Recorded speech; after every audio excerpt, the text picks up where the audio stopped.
Ramdam Sport, Benoît Choquet. Vous êtes sur Ramdam Sport avec le retour de Benoît Choquet et le toujours présent He's Georges back. Coupé. Yeah, I'm back from Chicago. Où on a plus parlé de samedi des élections que de foot américain et de la reprise en NBA cette semaine. Le foot américain avait peu de place sauf au niveau universitaire parce que ça chauffe pas mal, mais ça on en parlera ultérieurement. Alors bonsoir Georges, tu vas bien? Bonsoir, ça va très bien. Comment étaient tes premières à la radio en solo?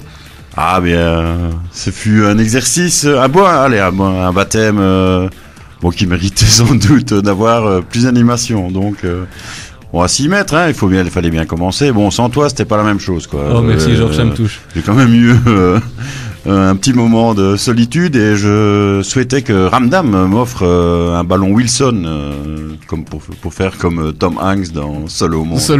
Ouais. Écoute, on t'en offrira un parce que dans 2-3 semaines, tu reprends le relais vu que là je serai à New York pour suivre d'autres matchs pour Thanksgiving. Ok. Alors pour tous nos auditeurs, vous pouvez aller sur la page Ramdam sur Facebook et vous trouverez un album photo que je vous ai concocté en direct de Chicago. Alors le programme de l'émission d'aujourd'hui, on va balayer très vite les comptes rendus, les résultats de la semaine 9 en NFL. Let's go. En deuxième partie, on sera sur les top flops 3 joueurs équipes. Et ensuite, on recevra les responsables et les dirigeants des Charleroi Coal Miners qui viendront de nous parler de leur club. Alors une semaine en NFL pas très palpitante, faut bien le reconnaître, beaucoup d'équipes intéressantes qui étaient bail. Dans les résultats à souligner la victoire de Denver 31 contre Cincinnati 23. Bon match, Manning a fait ce qu'il fallait. C'était pas évident et puis c'était un déplacement difficile aux Bengals, mais enfin ils n'en touchent plus une. Non, ils n'en touchent plus une, donc Manning est vraiment de retour. Il s'est fait intercepter 2 fois, mais bon, ils étaient. Ouais, mais enfin il prend beaucoup de risques. Donc, exactement. La victoire aussi de Baltimore à domicile contre Cleveland sur le score de 25-15. Match de la rédemption. Ouais, exactement. Et match de la rédemption, mais sans plus. Pas extraordinaire performance. D'ailleurs, pour vous donner les stats, le plus haut passeur c'était celui des Cleveland Browns, c'est Whedon avec 176 yards, donc Falco est en dessous. Au niveau de la course, c'est Richardson avec 105 yards, et au niveau des receveurs, c'est Boldin avec 57 yards. Voilà. Donc ça a quand même pas bougé beaucoup. Efficacité. Exactement. Green Bay a battu Arizona qui n'en touche plus non plus sur le score de 31-17 avec à noter 306 yards pour Skelton quand même. Chicago a foutu une tamponne littérale à Tennessee, 51-20. Pour la petite anecdote, lors du match contre les Panthers, Chicago, ils se sont fait huer par leur propre public après aux 3 cartons. Public de connaisseurs, Benoît. Hein. Ah ouais, là, Cutler en a pris pour son grade. Faut dire qu'il était exécrable et ils ne doivent leur victoire qu'à une erreur de Newton au dernier carton qui leur offre un touchdown sur interception sur un plateau d'argent. Pour la semaine dernière, ça. Exactement. Cette semaine, ça a été. Oui, mais bon, contre Tennessee, c'est porte ouverte en général, donc. Malheureusement. Ils ont enfilé les points, voilà. Ouais, 51-20. Alors, Indianapolis, qui est la petite surprise, parce que Indianapolis est à 5-3 dans ce championnat et ils viennent d'aligner une victoire, la 3e de suite, contre les Miami Dolphins sur le score de 23-20. On notera aussi la victoire de Houston des Texans contre les Bills 21-9. La victoire de Seattle contre les Vikings, un très beau match, 30-20. Oui, elle a rentré dans le rang des Vikings. Exactement, la surprise n'en est plus une et la très belle victoire, ça c'est une très belle victoire, une très belle surprise, la victoire des Steelers aux Giants, 24-20. Exploit à New York parce que c'est très peu d'équipes qui gagnent. Exactement, et en plus on en parlait il y a quelques semaines, Pittsburgh c'était pas facile pour eux à l'extérieur et on l'avait dit il y a 2 semaines, Pittsburgh never die et la preuve en est encore une fois. Et alors on termine avec le résultat des Falcons, toujours invaincus, seule équipe invaincue en NFL qui battent leur propre record de franchise en étant à 8-0. Ouais, ils vont pas s'arrêter là. Non, et une victoire 19-13 contre les Cowboys de Dallas. Ils peuvent déjà préparer les playoffs, Benoît. Oui, ça c'est clair, ils seront... 4 victoires d'avance, alors qu'on attaque le mois de novembre. Oui, non, mais ils ont un déplacement difficile la semaine prochaine à la Nouvelle-Orléans, qui reprend du poil de la bête, on verra parce que ce soir ils jouent le Monday Night Football contre les Eagles. Donc on verra. Ouais. Mais, Moi, je souhaite bonne chance cette nuit quand même au New Orleans parce que Philadelphia, avec la défaite des Giants, a un coup à jouer pour revenir dans le coup dans la division. Ouais, non, c'est clair, parce que les Giants sont à 6-3, tandis que Philadelphie est à 3-4, donc c'est le coup à jouer, comme tu le dis. Alors, à noter aussi les victoires de San Diego à Kansas, les victoires de Washington à Carolina, la victoire de Carolina à Washington, la victoire de Detroit à Jacksonville, de Tampa à Oakland, et c'est tout pour la semaine 9 en NFL. Un petit commentaire sur les matchs, Georges ? Bah écoute, on attaque pas sur cela. Bon, ça vient de se passer, comme tu l'as dit, beaucoup des principales franchises étaient bye, donc ne jouaient pas, étaient en relâche. On attaque le mois de novembre. Là, c'est parti. C'est le grand moment de vérité pour tout le monde. Et donc certains maintenant vont jouer chaque semaine, littéralement, leur peau sur le terrain. Ouais, et c'est un championnat très très ouvert cette année-ci, à part Chicago qui est à 7-1 et les Texans qui sont Atlanta. aussi à 7-1, et Atlanta qui est à 8-0. Bon, il y a San Francisco qui s'est clairement démarqué en FC West, les Giants qui ont légèrement de l'avance en FCS, mais après tout le reste est très très ouvert dans les autres divisions. Même Baltimore, ils sont à 6-2, mais Pittsburgh avec leur victoire aux Giants revient à 5-3. Ouais, oui, ça va être la grosse bagarre pour comme chaque année dans cette division. Alors on se retrouve dans quelques instants pour les top flops de la semaine. À tout de suite. Ramdam Sport, Benoît Choquet. Georges est avec nous ce soir, il est plus en forme que la semaine passée. Je suis très content de te retrouver surtout, Benoît. Merci Georges, mais ça me fait J'ai eu plaisir. peur quand j'ai vu que tu avais rendez-vous avec Sandy, je dis c'est pas vrai, c'est qui encore celle-là? Mais elle a grossi parce que c'est Sandy qui l'a, comme dirait Franck Dubosc. Voilà. Bon, on est dans la série des blagues, mais on va passer à du plus sérieux avec le top 3 par équipe. Georges, je t'en prie, ouvre le bal. Je veux bien parier ma quinzaine qu'on a le même numéro 1 cette semaine. Pittsburgh Steelers. Pas mieux. Ton analyse? Bah écoute, gagner aux New York Giants, très peu le font. Bon, Pittsburgh l'a déjà fait, d'autres l'ont déjà fait, ok, c'est très rare. Donc 24-20, parce que de toute façon, aux Giants, c'est rarement quand même la raclée, donc voilà. On se retrouve quand même avec un Roethlisberger, 2 touchdowns en ayant lancé 216 yards. Bah, le match sérieux à la Big Ben, solide comme toujours, et puis bon un excellent Redman qui revenait de blessure en plus. Ouais, et un New York réduit au silence, et c'est la force de Pittsburgh, Benoît. Il n'y a rien à faire. Ils ont étouffé littéralement Manning et le jeu à course. Hein. Voilà, et tout était cadenassé, bloqué de bout en bout, ce qui n'a pas toujours été le cas cette saison avec Pittsburgh. C'était le cas cette fois-ci, du coup, victoire. Ouais, et victoire probante, et qui comme on l'a dit chaque semaine, cette équipe, il faut jamais la condamner. On l'avait dit, parce que on avait lu sur internet que certains disaient voilà, les Steelers cette fois-ci c'est bel et bien fini. Et c'est vieux en plus, mais voilà, équipe vieillissante, tout ce que tu veux. Ils jouent sans leur leader en défense, Paul Amalou, qui est blessé. Oui, qui tweet plus il tweet plus qu'il fait de snaps, que le reste. Mais bon, voilà, ils sont revenus. Et je pense que ils vont être dans le coup jusqu'au bout. Ça, on arrive dans novembre-décembre, ce sont leurs mois. Hein. Ouais. En numéro 2, écoute, je place Carolina Panthers. Bah écoute, gagner à Washington là aussi, c'est jamais évident. Non, c'est surtout défense. C'est surtout pour ça.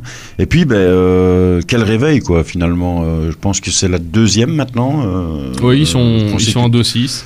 Consécutive. Non, pas consécutive. Ils ont perdu la semaine à se passer à Chicago. À Chicago, juste. Donc, tu y étais.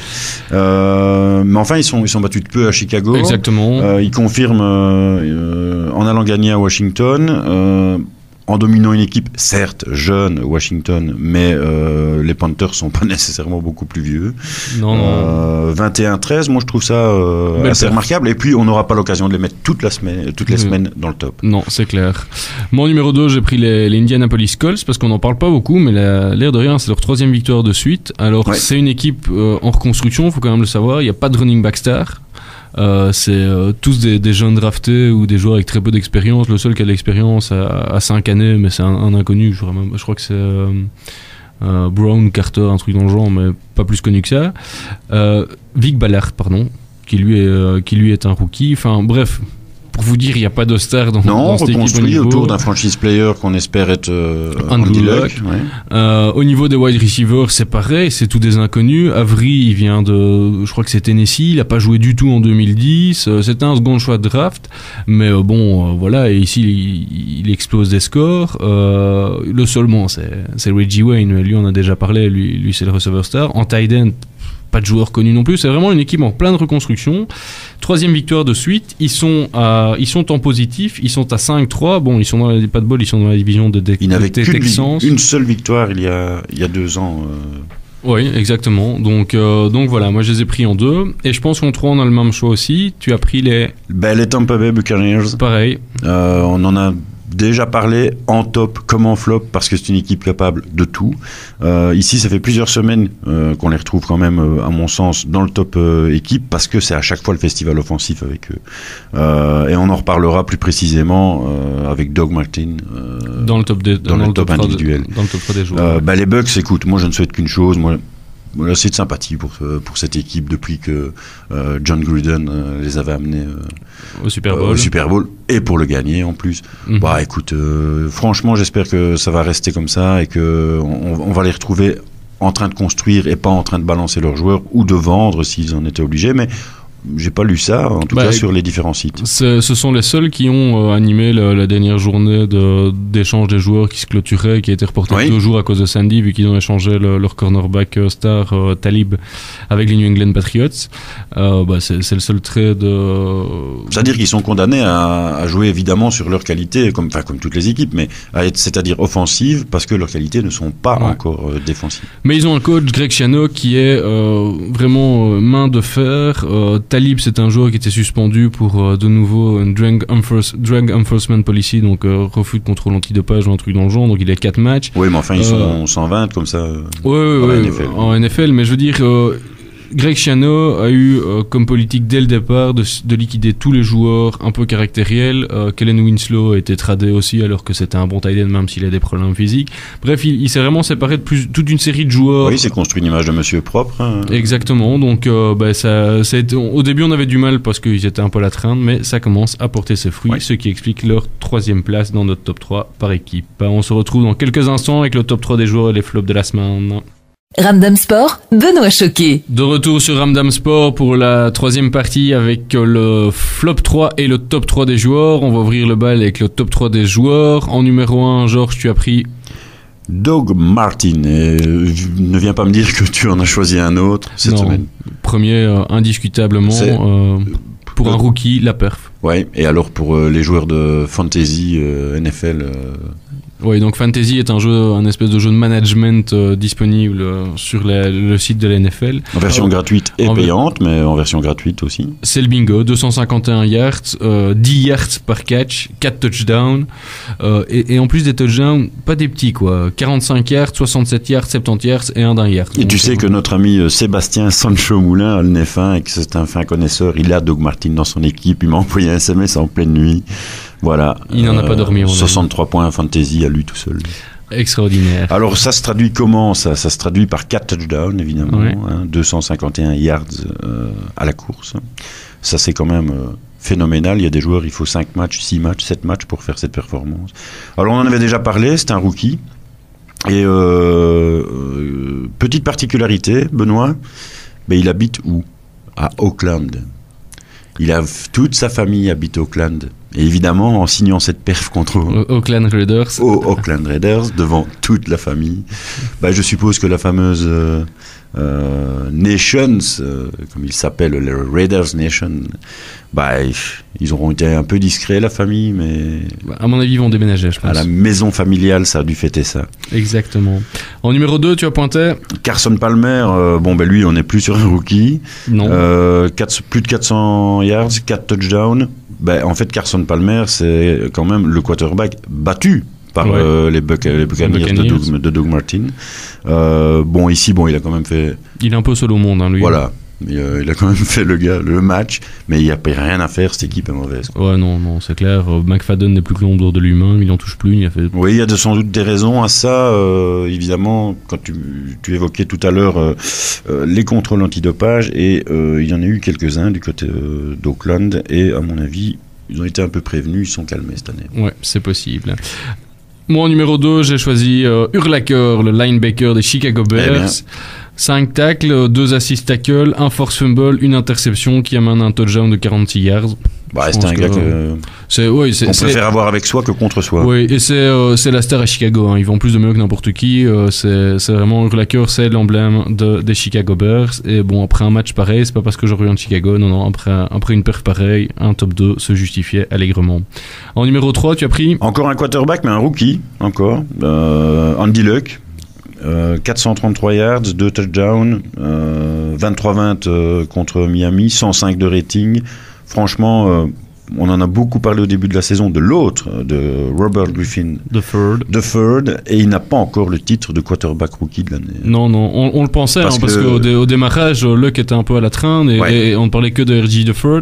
Pour faire court, Luck est quand même tombé, Benoît, dans une équipe où on sait construire autour d'un quarterback. Ils l'ont montré quand même avec Peyton Manning, et ils sont en train de refaire la même chose. Ouais. Moi en 3 j'ai pris Cobb, le wide receiver des Green Bay Packers. Ce mec est partout. Il fait 29 yards à la course, 37 yards à la passe avec un touchdown. Il fait 3 kick-off return avec 30 yards de moyenne et 3 punt return avec 15 yards de moyenne. Bref, il est partout, il court partout et c'était le joueur vedette des Green Bay ce week-end. Et donc après une perf pareille, il faut savoir que c'est un 2e année seulement. Oui. Bref, belle perf, top 3 joueurs. Grosse promesse, et comme souvent dans les joueurs des squads spéciales, on l'attend sans doute même dans un autre rôle à l'avenir. Ouais. Alors on passe maintenant au flop 3. En flop 3 cette semaine, j'ai pointé les Bengals en numéro 1. Pareil, bah écoute, 4e défaite de suite, la 3e à domicile, en plus des défaites contre Miami et Cleveland. Bon, Pittsburgh, Denver, ça peut justifier. Moi je trouve pas, c'est pour ça que je les mets en flop. Ouais, mais bon... ils ont plus de capacité que ça, Benoît. Et voilà, oui, je suis d'accord, mais bon, être battu par Pittsburgh, c'est pas une honte. Être battu par Cleveland, c'est quand même autre chose. Hein, donc, bon, et alors, ce qui m'interpelle, c'est que sur ces 3 matchs-là, Dalton était le meilleur passeur des quarterbacks à chaque fois au niveau des yards balancés. Donc... Je sais pas, manifestement il y a un petit souci du côté de Cincinnati, donc voilà, numéro 1. En numéro 2, tu as pointé Ponder, même choix. Ah ben voilà, nous sommes d'accord, qui illustre par sa performance 63 yards pour un quarterback à la passe, 11 complétés sur 22, 37 de rating. Et franchement, même moi en débutant sur Madden NFL sur la PS3, je fais pas ça, quoi. Ouais, non. Et attends, il y a 2 semaines, il était à 58 yards contre Arizona alors qu'ils avaient gagné. Il était à 58 yards avec 35 de rating. Donc, il est dans le trou. Oui, et puis ça illustre leur entrée dans le rang des Vikings. Des Vikings.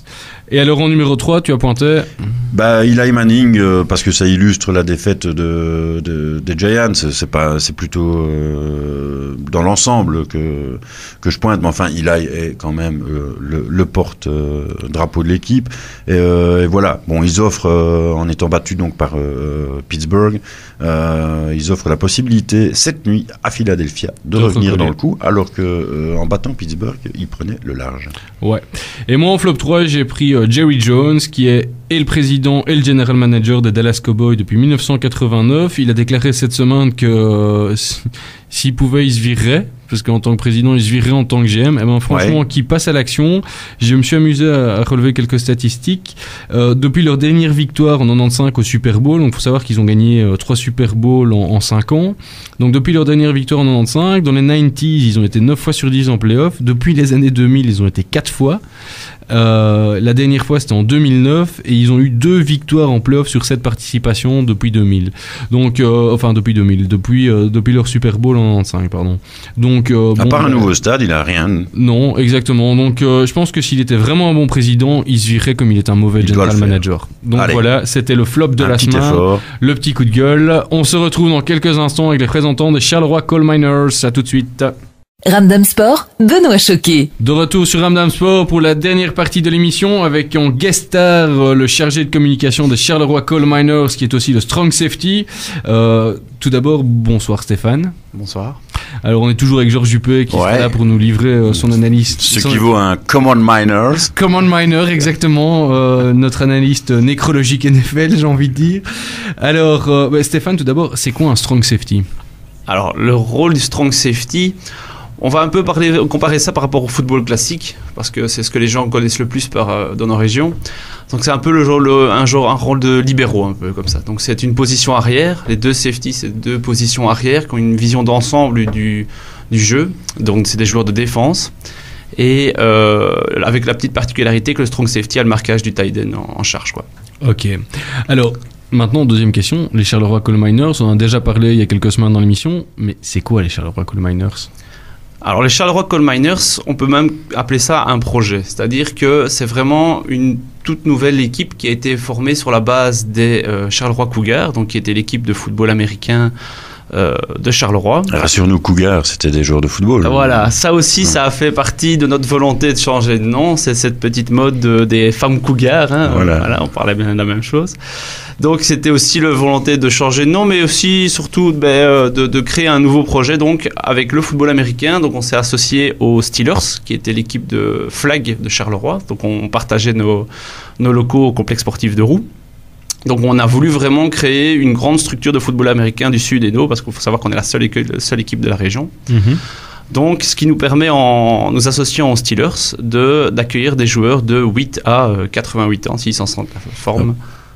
Oui. Vas-y, vas-y. Tu as une petite incise déjà parce que tu as dit flag et donc d'expliquer aux gens ce qu'est le flag football. Alors Attends, le flag, c'est d'abord notre chronique hebdomadaire, je pense. Oui. C'est ça, il faut le dire. C'est le flag, et le flag de la semaine, c'est les Charleroi Coal Miners. Oui. Et maintenant, le flag en NFL, rappelle-nous ce que c'est. Alors, le flag football, c'est tout simplement du football américain, mais sans les contacts. Donc, les contacts sont remplacés par la prise d'un petit drapeau qui pend au bout d'une ceinture qu'on appelle le flag. Et donc, au lieu de plaquer le joueur, il faut lui arracher son petit drapeau, quoi. C'est la partie un peu moins comique pour les spectateurs, faut quand même le reconnaître, mais beaucoup plus safe pour les joueurs. Voilà, c'est surtout bien pour les jeunes joueurs pour apprendre les bases et les rudiments tactiques du football américain. Ouais, ou pour les vieux comme moi qui ont 30 ans et qui ont peur de se prendre des coups. Voilà, ou pour les couillons. Exactement. Ouais. Alors là, merci, alors là, les vieux comme lui qui ont 30 ans, alors moi, j'ose même plus dire mon âge. Non, mais toi, tu peux plus te mettre au football américain, il n'y a plus personne qui voudrait t'assurer. Mais moi, je pourrais encore m'y mettre. Attends, on va quitter le studio, tu vas voir. Bon. Georges, c'est un petit duo gangrene patriote ce soir. Voilà. Alors, donc les Charleroi Coal Miners, et il y a un troisième projet, je pense, en cours. C'est le cheerleading. Voilà, ça nous intéresse beaucoup plus. Bon, alors donc ce qu'il y a, c'est qu'on s'est associé également avec une équipe d'une école de danse de la région qui est Sportive à Danse, à Marcinelle. Oui. Est-ce qu'elle est fusionnée avec les Houston Texans ? Ça, c'est la grosse question qu'on se pose. Fusionnées, je ne sais pas. En tout cas, elles ont été championnes de Belgique. Donc, bravo. Voilà. Bravo, oui. Donc le talent y est. Un premier titre. Non. C'était pas cette année-ci. Ça fait longtemps qu'on n'a plus fait ça dans la région. Hein. Oui. Ouais, non, elles ont eu des bons résultats. Et donc, avec Hubert Dumoulin, président, on a réussi à trouver un accord. Donc, en faisant que les cheerleaders de Sportive à Danse deviennent les cheerleaders des Charleroi Coal Miners.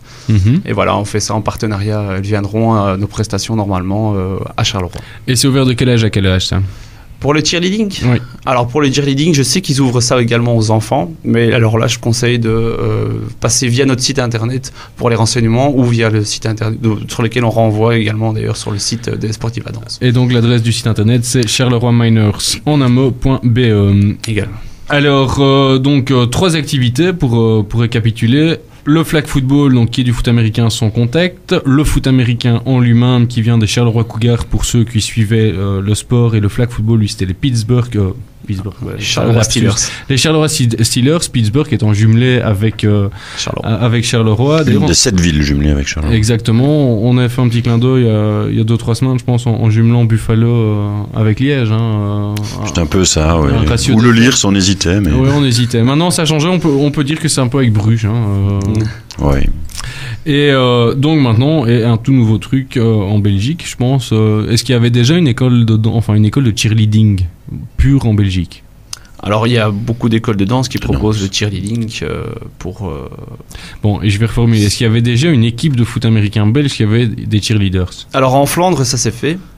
Au niveau francophone, donc la ligue belge elle est divisée en 2 ligues, donc en ligue francophone et néerlandophone. Comme dans tous les sports, voilà. Et sur la ligue francophone, non, il n'y avait pas encore d'équipe de cheerleading. Je sais que cette année-ci, Bruxelles s'y est mis. Et donc, et nous aussi cette année. Ça fait partie de l'esprit foot américain. Voilà, c'est ça. Le but, c'est d'intégrer le cheerleading, c'est vraiment de proposer une offre complète de football américain sur Charleroi. Est-ce qu'on peut dire c'est encore une première à Charleroi ? Voilà. On se retrouve dans quelques instants pour la fin de l'émission. Ramdam Sport, Benoît Choquet. Alors vous êtes sur Ramdam Sport avec Georges Juppé, Stéphane Mauroy, le chargé de communication et Strong Safety des Charleroi Coal Miners, et Benoît Choquet pour la dernière partie de l'émission. Alors on vous a un peu expliqué en compagnie de Stéphane ce qu'était le projet de Charleroi Coal Miners, projet qui est bien concret quand même, précisons-le, avec d'une part du flag football, d'une part du foot américain et enfin du cheerleading. Alors maintenant Stéphane, on va parler du recrutement parce que c'est un peu là que il faut chercher, c'est que maintenant il faut des joueurs pour jouer. Alors comment vous organisez votre système de recrutement? De quoi avez-vous besoin? Explique-nous tout ça. Mais il faut déjà préciser que le recrutement c'est à l'année, c'est-à-dire qu'on recrute tout le temps, permanent. Donc c'est mieux évidemment de venir à la fin de l'été. On reprend les entraînements en général au mois d'août. En tout cas je parle pour les seniors. Il faut se présenter où? Alors il faut se présenter au complexe sportif de Roux. Donc les entraînements c'est le mercredi de 19 à 21h. Et le vendredi de 20h à 22h au complexe sportif de Roux. Donc vous pouvez venir là. Donc les juniors commencent à 19h jusqu'à 21h et il y a des séances mixées avec les seniors en fait. Donc des saisons. Ok. Des saisons. Alors il faut venir avec quoi? Son casque, etc. Non, justement le club met à disposition des gens qui veulent faire des essais. Donc c'est des essais qui se font tout à fait gratuitement. Donc vous venez avec un short, un t-shirt, un pull s'il fait froid ou un kawaii. Des chaussures de foot pour pas trop glisser si le terrain est un peu boueux ou s'il fait sec, des baskets c'est bon. Et alors vous faites 1, 2 jusqu'à 3 essais. On vous prête le casque, les épaulières, un maillot, tout ce qu'il faut. Et alors vous essayez et vous voyez si ça vous plaît quoi. Donc on a voulu vraiment donner l'accessibilité, en tout cas de l'essayer à tout le monde parce que le matériel c'est vrai que c'est pas donné. Donc c'est ce qui permet vraiment aux gens de venir voir si ça leur plaît avant d'investir quoi. Ok. Et pour le moment vous êtes combien de joueurs? Alors on tourne avec un noyau d'environ 30 personnes pour les seniors, et les juniors ils sont à une quinzaine. Ok, et ça c'est uniquement pour la partie foot américain, ou ça concerne les deux, vous jouez dans les deux, flag non, en fait le flag, pour le moment ils ont des équipes de jeunes qui vont aller jusqu'à des adolescents on va dire, jusqu'à 13 ans normalement, même un peu plus vieux, et eux ils font du flag.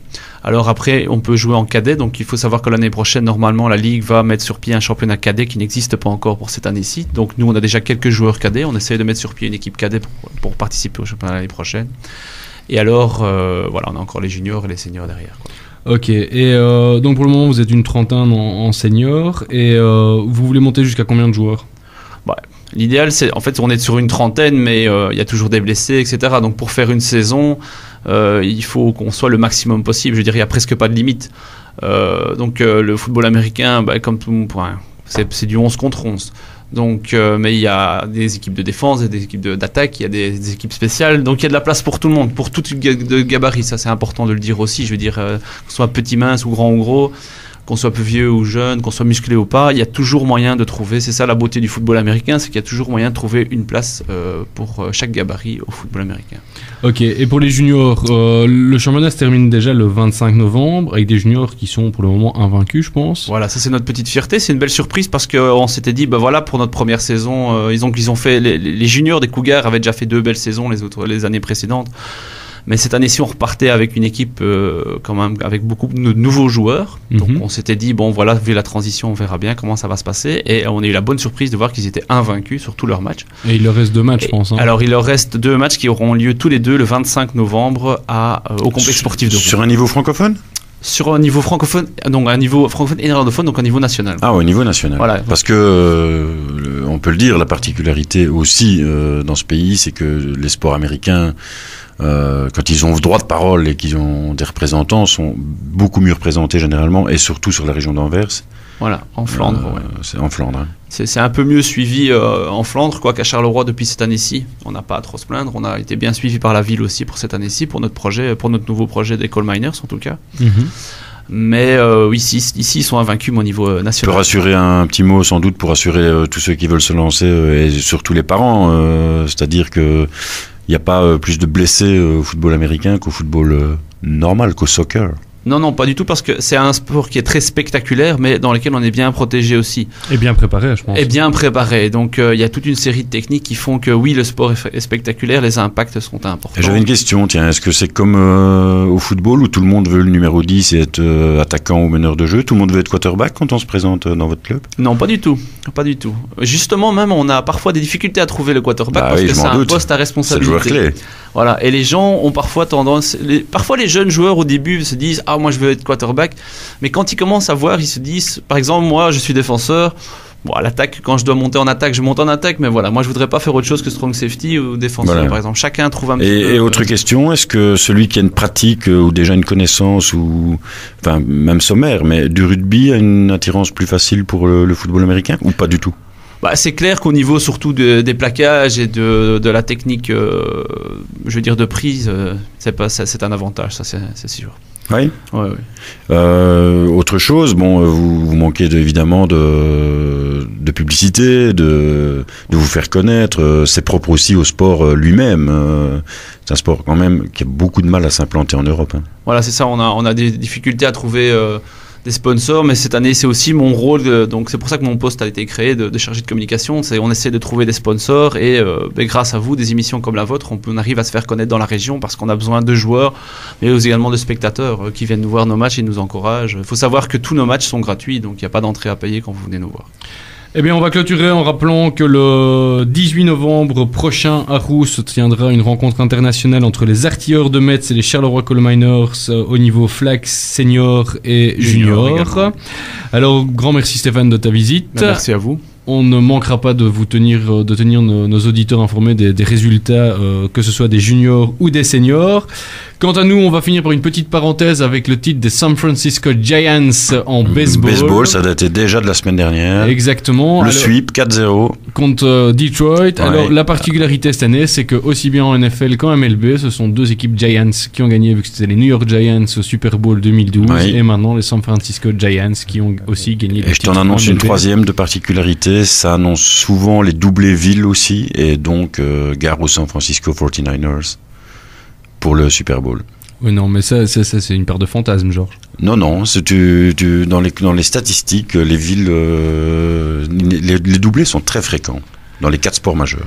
Eh bien, rendez-vous en février pour avoir la réponse. C'était Ramdam Sport avec Benoît Choquet, Georges Juppé, on invitait Stéphane Mauroy. On se retrouve la semaine prochaine pour le compte-rendu de la semaine 10 en NFL, mais avant ça, jeudi et dimanche pour United Sport of America. Bonne soirée à tous. Au revoir. Bonsoir.